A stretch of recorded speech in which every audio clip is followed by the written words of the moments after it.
¿Qué es la economía solidaria?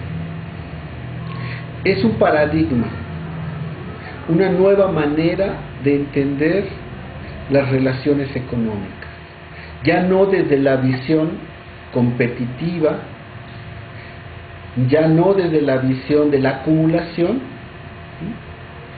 ya no desde los emprendimientos individuales, sino más bien desde la colaboración, desde la distribución de los bienes y como una acción colectiva. La economía solidaria tiene raíces desde que el ser humano ha ido buscando su desarrollo. En sus inicios, las personas buscaban agruparse solidariamente para subsistir. Y de hecho, si analizamos nuestras culturas prehispánicas, podríamos encontrar de alguna manera embriones, ¿no?, de este modelo solidario, que incluso han llegado hasta nuestros días. Un ejemplo, por ejemplo, destacado es el que realizaban los incas en el Perú, donde todo lo que se producía se centralizaba y se dividía en tres partes. Uno le correspondía al Estado, un segundo más bien, era el que se distribuía entre toda la población de tal manera que se garantizara que no hubiera hambre y necesidad entre la población, y una tercera parte que era para los viejos, para los enfermos y para las viudas. Algunas otras expresiones que aún logramos encontrar en nuestras sociedades, pero que tienen una raíz prehispánica, es el tequio, la guelaguetza y todas estas expresiones de trabajo colectivo, donde la comunidad se une solidariamente para generar un bien, para compartir, ¿no?, y para distribuir los bienes. En la actualidad, y sobre todo más o menos en la década de los 80, lo que nos vamos encontrando, sobre todo entre los sectores populares, ¿no?, y a raíz también de la imposición de los modelos neoliberales, que vino a generar grandes problemas, ¿no?, de pobreza y extrema pobreza en nuestras sociedades latinoamericanas, lo que encontramos son acciones de resistencia, tanto en el medio rural como urbano, donde la gente se empieza a organizar para atender sus necesidades básicas a partir de que se encuentran en una situación de desempleo. Y entonces empiezan a surgir las ollas comunes, ¿no?, o expresiones para lograr comedores populares. Las madres se organizaban, generaban los alimentos y después se compartían. Otras maneras de expresión también se dieron cooperativas de consumo, ¿no?, o relaciones campo-ciudad, de tal manera de ir acabando con los intermediarios. Todo eso fue lo que empezó a llamarse como economía popular, y después pasaría a ser llamado economía solidaria, concepto que Luis Raceto, un investigador chileno, empezó a manejar en la década de los 80. En la actualidad, lo que hemos encontrado es que esta dinámica de generar iniciativas económicas y productivas, ¿no?, al margen de los circuitos económicos tradicionales, se ha venido generalizando, pero al mismo tiempo estructurando y, digámoslo así, complejizándose. Y entonces lo que vamos encontrando es que la economía solidaria ya no solo son intercambio de bienes o la comercialización de estos bienes, ¿no?, entre sectores populares, sino que representan, ¿no?, de alguna forma una respuesta radical que se contrapone al modelo económico imperante. Y esto lo podemos ver en diversas dimensiones. Una de ellas tiene que ver en que se trata de una producción con responsabilidad.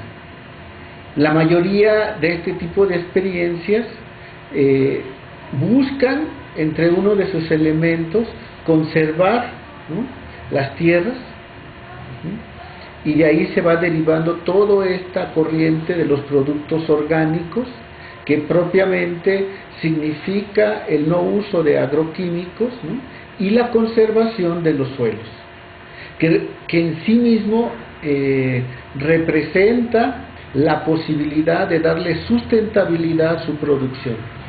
O sea, no se trata, como en el modelo capitalista, de depredar, ¿no?, y acabar hasta su última condición los medios naturales, sino de conservarlos y dar la posibilidad de que las futuras generaciones también puedan hacer uso de ellos.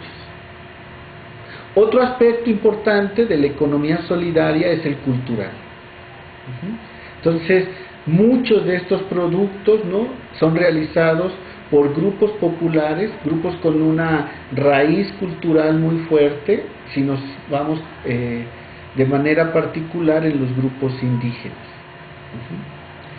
Ahí encontramos toda esta recuperación, ¿no?, de saberes, o también de productos como el amaranto, ¿no?, y otros con alto valor nutritivo, pero que la modernidad ha ido desplazando.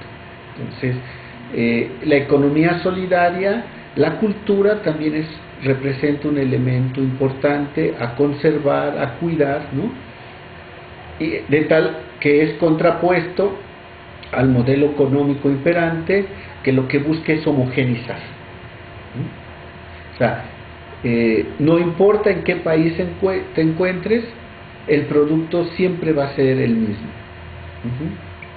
sobre los aspectos culturales. Entonces, la hamburguesa de McDonald's es lo mismo en China, en Estados Unidos o en México. Y la diversidad, por ejemplo, y la riqueza que nosotros tenemos gastronómica en la economía solidaria tiene un valor, ¿no?, y un respeto. Otro aspecto tiene que ver con el campo más social. Ahí la economía tradicional, hay generalmente un personaje, el empresario, ¿no?, que es quien no solo acumula la riqueza, sino que es en base a él, ¿no?, a este tipo de persona, entrecomillado, destacado, lúcido, ¿no?, que logra, ¿no?, generar empleos hacia los otros. Y en el modelo de economía solidaria lo que hablamos son de emprendimientos colectivos. O sea, ahí hablamos de grupos que se autogestionan, se organizan a sí mismos, se dan sus reglas, se dan también su organización para distribuir la riqueza.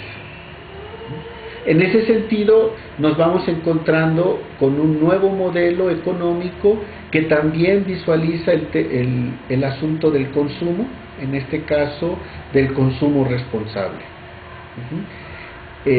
La idea es consumir aquellos bienes que son socialmente necesarios frente a otros bienes que pueden ser dañinos para el medio ambiente o que no tengan una necesidad fundamental. Entonces, hay un productor que produce responsablemente y un consumidor que consume éticamente. A esta simbiosis se le ha llamado también comercio justo.